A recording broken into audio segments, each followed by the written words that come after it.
pour la parole de Dieu. La parole de Dieu, c'est vrai, il est notre boussole, frères et sœurs. Vous savez, même si vous n'avez que la parole de Dieu, s'il vous reste que ça, c'est l'essentiel. C'est le principal. Dans une réunion comme celle-ci, vous enlevez tout ce qui est du chant, tous les autres, tout ce qui... Vous gardez la parole de Dieu. On lit la parole, on prie, c'est l'essentiel. Amen. Parce que tout le reste, c'est nous qui la comblons. C'est vrai, dans la louange, c'est bien, nous exprimons les chants, nous exprimons parce que on veut exprimer quelque chose. Le chant, c'est pour ça que le chant a quelque chose d'important. C'est quelque chose d'important. Chanter. Vous savez que même parfois, moi, quand je suis triste, je chante. C'est incroyable, hein? Parce que c'est... Quand j'avais des problèmes, j'en ai toujours, mais je me rappelle que dans mes moments seuls, que je chante. Je prenais ma guitare, je chante. Et oui. Et ça revient. Et c'est venu. Le Seigneur nous met des versets que nous avons lus, peut-être que nous l'avons oublié, et qui reviennent en actualité dans nos pensées. Amen. Frères et sœurs, je voudrais que nous lisions donc dans Matthieu, chapitre 25. J'ai intitulé ce message « Préparer sa lampe ». Préparer sa lampe. C'est vrai que il est question de récits que nous allons lire en partie. C'est vrai que nous le lisons pour bien appuyer surtout sur ce verset 13, « Veillez, donc puisque vous ne savez ni le jour ni l'heure à laquelle le Fils de l'homme viendra. » Donc c'est la mise en garde. Aussi, nous avons l'exemple de ces 10 jeunes filles, mais de 5 que le Seigneur veut que nous arrêtons sur eux et que nous prenions l'exemple, parce que tout ce qui est écrit dans la parole de Dieu, c'est pour nous servir d'exemple. Et oui, ça montre que au départ, nous avons les mêmes, comment dirais-je, avantages, si on peut dire ça, les mêmes choses. Quand nous naissons dans la vie chrétienne, nous avons exactement les mêmes. Il n'y en a pas un qui est supérieur à l'autre. On ne peut pas dire celui-là il est plus chrétien que l'autre, plus spirituel que l'autre. Nous sommes au même stade. Mais la seule différence, c'est que le Seigneur nous demande d'être prêts, de préparer nos lampes. Que nos lampes soient prêtes. Vous allez voir à travers ce parabole, il ne suffit pas seulement de préparer sa lampe. Parce que nous pouvons dire tous ici, Jésus, vous pouvez dire, Jésus vient à moi. J'aime mon Seigneur, je l'attends. Mais le Seigneur nous dit, prépare ta lampe, que ta lampe soit allumée. Vous remarquerez que nous allons lire, donc à partir du verset 1er, alors, le royaume des cieux sera semblable à 10 vierges qui avaient pris leur lampe, allèrent à la rencontre de l'époux. 5 d'entre elles étaient folles et 5 sages. Les folles, en prenant leur lampe, ne prirent point d'huile avec elles, mais les sages prirent avec leur lampe de l'huile dans des vases. Comme l'époux tardait, tous s'assoupirent et s'endormirent. Au milieu de la nuit, on cria, « Voici l'époux, allez à sa rencontre. » Alors, tous ces vierges se réveillèrent et préparèrent leur lampe. Amen. Préparèrent leur lampe. Amen. C'est vrai, comme je disais, on pourrait s'intituler ce message dans la prudence, dans « Veillez donc, parce que vous ne savez ni le jour ni l'heure ». C'est pour cela qu'il faut préparer sa lampe. Il faut être prêt. Il faut être prêt. Dans Matthieu, chapitre 3, 26, verset 41, il nous est dit « Veillez, priez, afin que vous ne tombiez pas dans la tentation. » Il est dit aussi « L'esprit est bien disposé, mais la chair est faible. » La chair est faible. Si le Seigneur a sorti tout cela à travers ce verset, il le sait. il nous connaît. Il sait comment que sans lui, nous sommes faillibles. Sans lui, nous sommes faillibles. Et c'est le Seigneur averti à travers cette parole, parce qu'il le sait aussi. Il le sait aussi que nous pouvons tomber aussi dans des pièges. À travers cette parabole, on reçoit, c'est vrai, en premier lieu, un avertissement de mise en garde pour que nous soyons prêts en vue du retour de Jésus. Que nous ne laissions pas distraire déjà par les attentes. Vous savez qu'il y a des années, des décennies qu'on entend Jésus revient. On entend parler du retour de Jésus, vous savez. Même je l'ai entendu au début de ma conversion, au début que j'ai entendu parler de l'Évangile, j'avais 15-16 ans du retour de Jésus. Et en 1978, c'est l'année que j'ai pris mon baptême, j'entendais parler de Jésus. J'avais même suivi une étude là-dessus. Et aujourd'hui, en 2024, on attend le retour de Jésus. Vous savez, on peut tomber aussi dans ce piège de dire, oui, mais le Seigneur, il vient, on attend. On peut tomber dans l'impatience, vous savez, dans l'impatience. On peut aussi dire, oui, voilà, le Seigneur vient. Et puis, comme tous ces jeunes filles, bien sûr, ils ont dit, tous s'assoupirent. Tous s'assoupirent. Ils avaient tous de l'huile dans leur lampe. Ils avaient tous une lampe, ils avaient tous de l'huile dans leur lampe. Mais par contre, cette précision, frères et sœurs, c'est que dans 5 d'entre elles, ils avaient fait ce réserve. Ils avaient fait ce réserve. Donc, c'est vrai qu'on pourrait dire qu'il y a 2 catégories. Dans le contexte que nous venons de lire, là, dans ces versets, il y a un camp où il y a de l'insouciance, peut-être, on peut le souligner comme ça, ou de la naïveté, je ne sais pas. Et l'autre camp, elles ont fait preuve de prudence. Mais les sages prirent avec leur lampe de l'huile dans des vases. Rien que ça, frères et sœurs, ça nous montre que dans notre vie spirituelle, déjà, il faut l'entretenir. Déjà, il ne faut pas dire ceci à qui je suis déjà arrivé, je suis sauvé. Bien sûr, on est sauvé, mais notre vie spirituelle, nous devons rester debout jusqu'au bout. Amen. Oui. C'est la volonté de Dieu, c'est la volonté de Dieu pour nous que nous restions debout jusqu'au bout.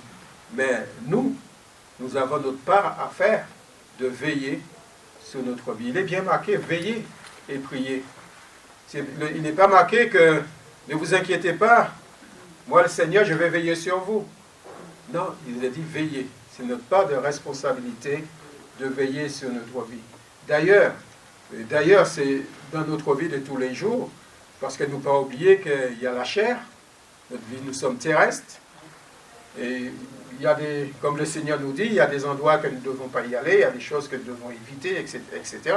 Parce que c'est pour nos propres vies, précautions, ne pas se mettre à défaut. Vous savez, il peut arriver que le Seigneur dit dans sa parole, essaie de ne pas fréquenter, ne pas te mettre sous des mauvaises fréquentations. Et nous pouvons laisser ces paroles et puis dire, tiens, voilà, le Seigneur a dit ça, mais je veux me mettre dans cette fréquentation, je vais fréquenter ce milieu, et le Seigneur va me garder, parce que je suis son enfant. Non. Vous savez, c'est comme si, cet exemple est peut-être pas grand-chose, mais vous montez dans votre voiture, vous priez, Seigneur, garde mon départ et mon arrivée. Vous prenez l'autoroute, c'est 130, vous prenez du 150. Est-ce que le Seigneur vous garde à 150? Possible. Le Seigneur va vous garder parce que c'est lui qui connaît, il a son plan, il sait ce qu'il a besoin de nous. S'il a besoin de nous, donc nous serons toujours là. Ben, nous pouvons faire un accident, puis le Seigneur peut nous dire, voilà, tu as dépassé les limites. C'est pas que je suis contre toi, tu es toujours mon enfant, Mais n'empêche que tu as dépassé les limites. Les conséquences, c'est quoi? Mais tu n'as plus de voiture. Voilà. Non, mais c'est vrai. Parfois, nous mettons pas à la place, mettons à la place du Seigneur. Oui, le Seigneur est avec nous, il nous protège, mais à condition que nous respectons les règles de ce monde, que nous respectons le code de la route, que nos autorités, que nous le respectons aussi. Les choses, s'il y a des lois, il y a la justice, il y a les policiers, hein, tout ça, nous devons aussi nous conformer à respecter aussi les règles. La lampe. La lampe. Vous savez qu'une lampe, c'est un récipient, je ne vais pas vous l'apprendre, qui est contenant de l'huile. Non seulement que la lampe, il y a son contenant, mais il y a aussi la mèche. Hein, la mèche. Et cette mèche, quand vous avez une lampe et de l'huile, c'est pour éclairer, donc il faut qu'on allume cette mèche. Donc la lampe, il faut qu'il éclaire. La lampe, il y a vraiment cette particularité, c'est d'être éclairé. La parole de Dieu nous dit dans Matthieu 5, verset 15, on n'allume pas non plus une lampe pour la mettre sur le boisseau, mais sur le pied de lampe. Et elle luit pour tous ceux qui sont dans la maison. La lampe. Non seulement la lampe a le contenant de l'huile, non seulement la lampe il est bien, vous pouvez avoir une belle lampe sur votre machin qui ne sert pas et qui n'éclaire pas, peut-être pour décoration, parce qu'il y a des personnes qui ont des super lampes, juste pour décorer.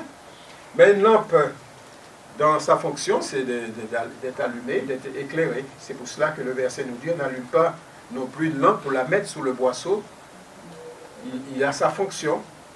Comme nous sommes une lampe.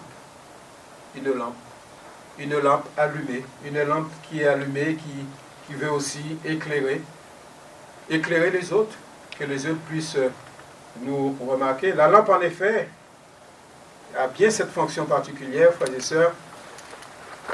Comme je viens de le dire, il est composé de ce contenant. Il permet de garder l'énergie, l'huile, qui est représentée, c'est vrai, l'huile, le Saint-Esprit. Le Saint-Esprit. Vous savez, notre corps, il est une habitation de Dieu, l'Esprit. Parce qu'il y en a parfois, on entend, oui, c'est le corps. Bien sûr, le corps, il retournera à la poussière. Mais pour le temps que nous vivons sur la terre, il y a 3 êtres quand même. Hein. Il y a le corps, l'âme et l'esprit. Ça, il ne faut pas l'oublier. Et notre corps, il est le temple. Il est le temple. C'est une habitation de Dieu en esprit. Parce que Jésus vit en moi. Si Jésus vit en moi, bien sûr, vous imaginez, c'est l'Esprit de Dieu, il est en moi. Je suis guidé par le Saint-Esprit, je marche selon l'Esprit. Donc, nous ne sommes pas n'importe qui. C'est pour cela que notre corps, nous devons en prendre soin. Nous ne devons pas ignorer, nous devons prendre soin de notre corps. Même si nous le savons que c'est l'âme qui est éternelle. Mais notre corps, parce que ce n'est pas ce corps-là qui va être monté, hein. Ce n'est pas cette vieille corps-là, cela il va retourner à la poussière. Donc je ne vais pas, ce n'est pas la direction de mon message. Mais vous savez, la parole de Dieu nous dit, et nous le connaissons bien dans le psaume 119-105, ta parole est une lampe à mes pieds et une lumière sur mon sentier. Oui, frères et sœurs, la lampe, le boussole, comme je disais, le guide, c'est la parole de Dieu. Nous pouvons enlever tout le reste, gardons la parole de Dieu. Gardons la parole de Dieu. Et on pourrait tourner dans tous les sens, il faut toujours revenir à l'essentiel, la parole de Dieu. Un chrétien ne peut pas se séparer de sa Bible.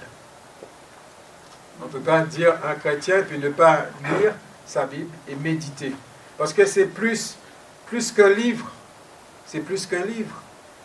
C'est pas un livre, mais ce que je vais dire, c'est que c'est la parole de Dieu. Toutes les paroles que Dieu a concentrées pour nous, pour cette humanité, il est dans la Bible. Et le Seigneur, il parle à travers la Bible et d'actualité. À chaque fois que nous la lisons, nous permettons à Dieu de nous parler. Parce qu'il y a des personnes qui disent, oui, mais j'entends pas Dieu et ça fait longtemps qu'il ne m'a pas parlé. Ça fait combien de temps que vous lisez votre Bible? Ben oui. Parce que le Seigneur, je ne sais pas, mais à chaque fois que j'ouvre la parole de Dieu, le Seigneur attire mon attention sur un verset, sur un mot. Et je m'arrête sur ce mot, je la médite, et le Seigneur me parle.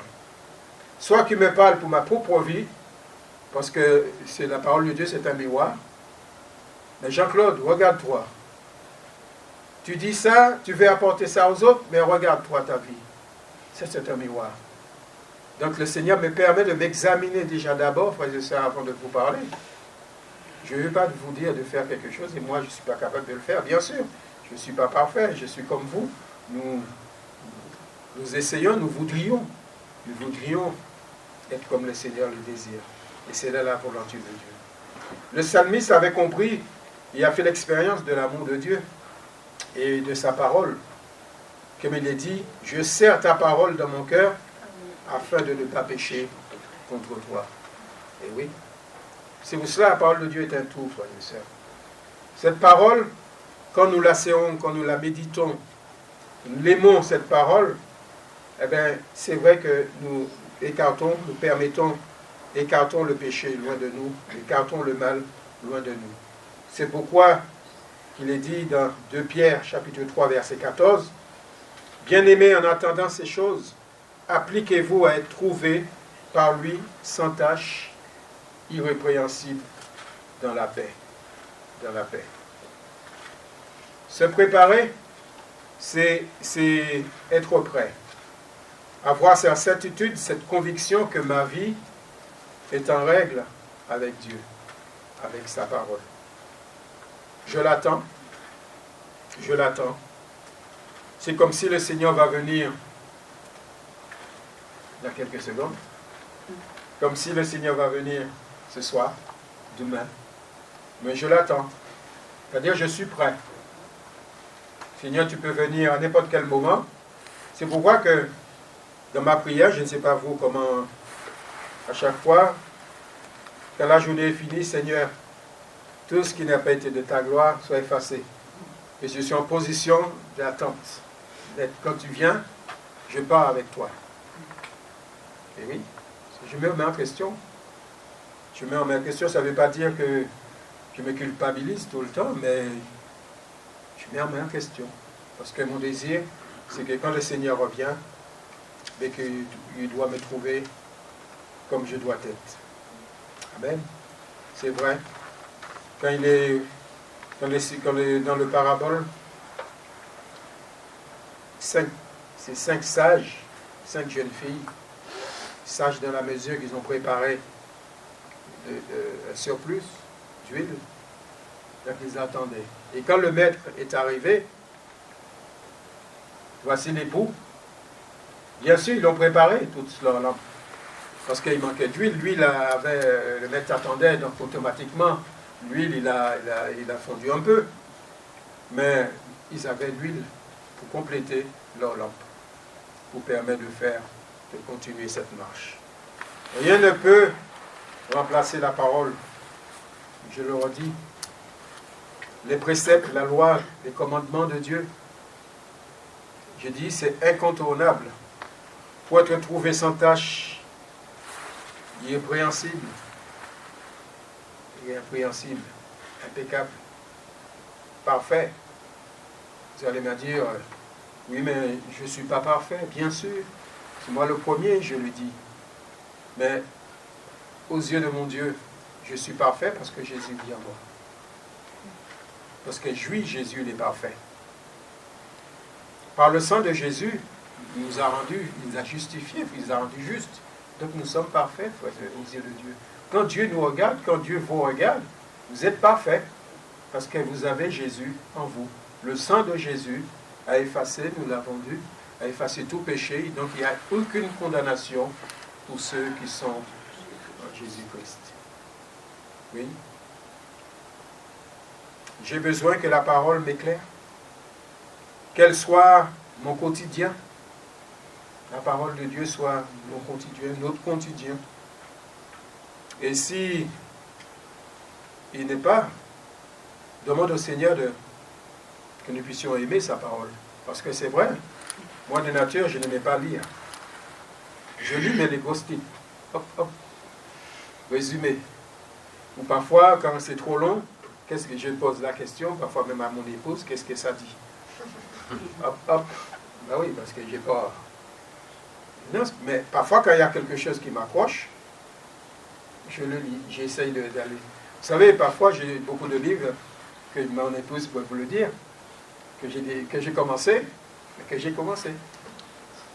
C'est tout. Mais la parole de Dieu, c'est différent. C'est incroyable, hein? La parole de Dieu, ben, parfois, je peux faire une lecture continue, donc je peux lire 2, 3 chapitres, 4 chapitres, si vous voulez.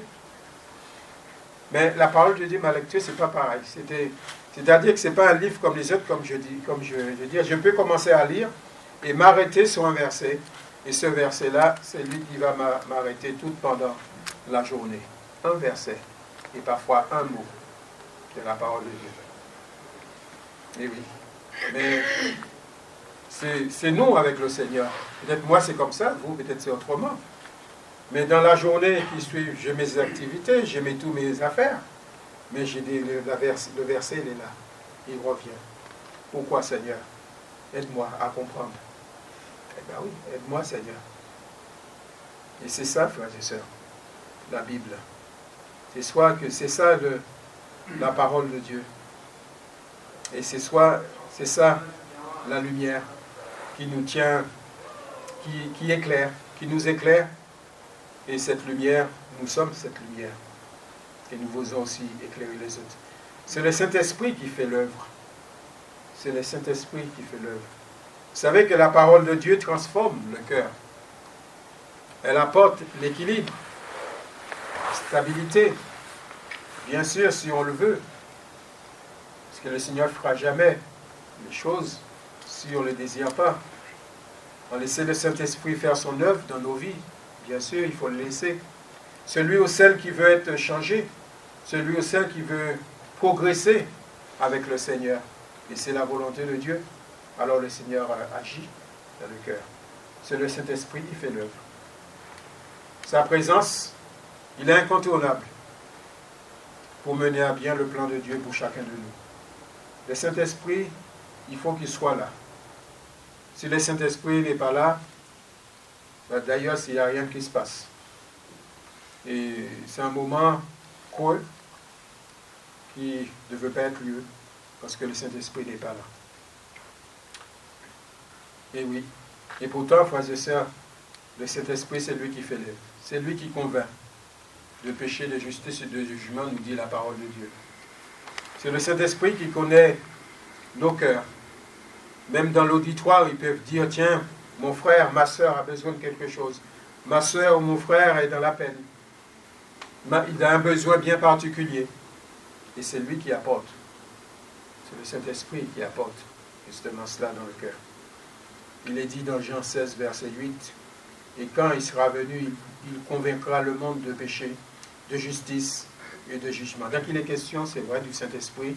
Il est question aussi du Consolateur, celui qui prend ce qui est à Jésus pour nous les communiquer. Amen. C'est lui qui prend ce qui est à Jésus pour nous le donner. C'est pour cela que c'est important le Saint-Esprit soit là. Parce que s'il n'est pas là, après c'est nous le fabriquons. C'est un semblant. Mais il faut que ce soit lui qui soit là. Il est dit dans l'évangile de Luc, chapitre 12, verset 35, que vos reins soient saints. Que vos reins soient saints, entourés, et que vos lampes soient allumées. Que vos lampes soient allumées. Comme dit la parole, comme je disais, l'âme est éternelle. C'est elle, l'âme, qui est éternelle et qui remonte vers Dieu. Mais c'est aussi une vérité pour ce qui concerne notre corps. Comme je le redis, c'est une habitation de Dieu en esprit. Tout pendant notre pèlerinage sur la terre, c'est une habitation de Dieu en esprit. Il est dit, en lui, vous êtes aussi édifiés pour être assis en habitation de Dieu en esprit. Éphésiens 2, verset 22. Donc le Seigneur Jésus vient dans un cœur, je le redis, il habite en esprit. Il y habite. Donc il nettoie, il les lave par son sang, symbole de sa mort à la croix, ce dont pourquoi il est venu, et nous passons de la mort à la vie. Et oui. Donc si nous revenons, frères et sœurs, dans ce titre, préparer sa lampe. Préparer sa lampe. C'est comme nous l'avons lu, ils prennent ces réserves d'huile, ces 5 sages, réserves d'huile, parce qu'ils en avaient besoin pour aller jusqu'au bout. Il est important de souligner la fonction d'une lampe. La lampe, c'est pour éclairer. Nous sommes des lampes, nous sommes là pour éclairer. Amen. Le Seigneur nous a sauvés, nous a mis dans ce monde. Jésus lui-même, il dit, je suis la lumière du monde. Il nous dit aussi, vous êtes la lumière. Vous êtes la lumière. Donc, j'ai un témoignage à rendre. Un témoignage, ce témoignage, c'est que je suis la lumière. Je suis une lumière dans n'importe endroit que je me situe, soit dans mon foyer, soit dans mon lieu de travail, là où on est des lumières. Et une lumière, on le voit, la lumière au milieu des ténèbres. Amen. On voit la lumière au milieu des ténèbres.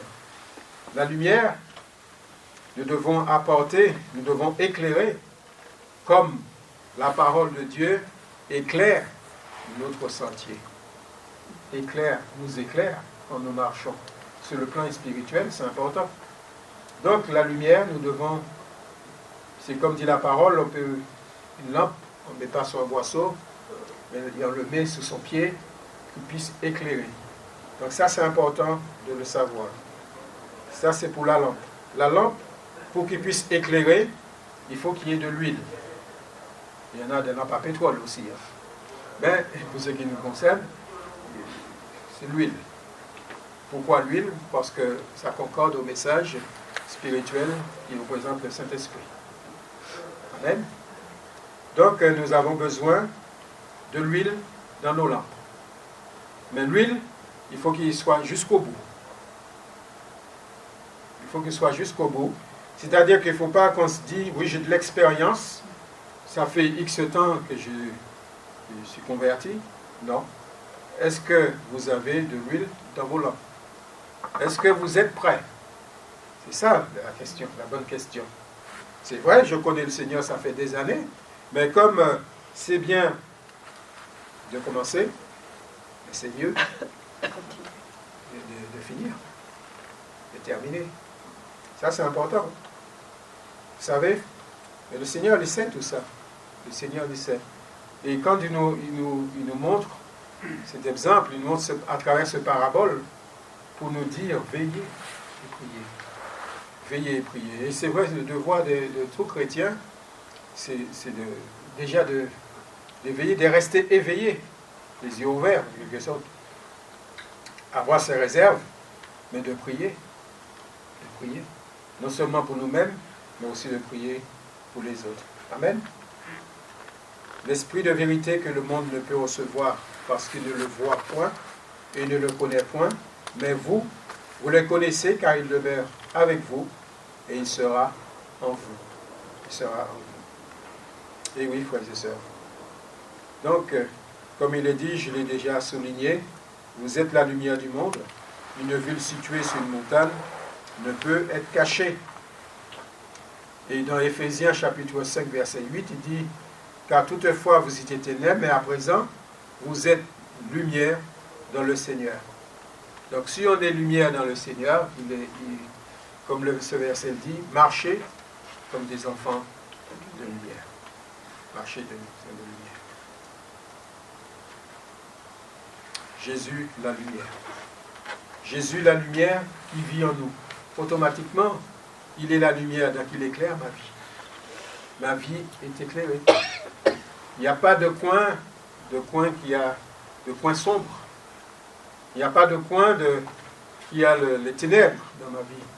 D'ailleurs, Jésus ne peut pas cohabiter. La lumière ne peut pas cohabiter avec le ténèbre. La lumière, il éclaire. Il chasse les ténèbres.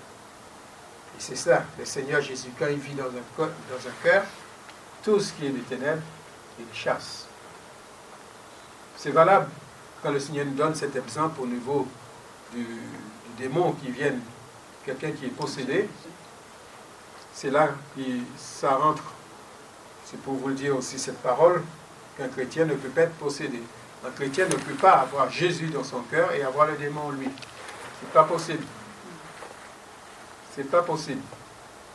Soit il y en a un ou l'autre. Si Jésus vient dans le cœur, il fait le ménage, il enlève. Vous savez, quand vous faites le ménage, vous passez le balai partout dans le recoin, maintenant il y a l'aspirateur, on peut tout aspirer. Et ensuite, après, une fois que c'est propre, prend son habitation. C'est ça. Et Jésus, il vit en nous. Amen. C'est important, frères et sœurs, de le rappeler. C'est important de le rappeler. Il ne faut pas...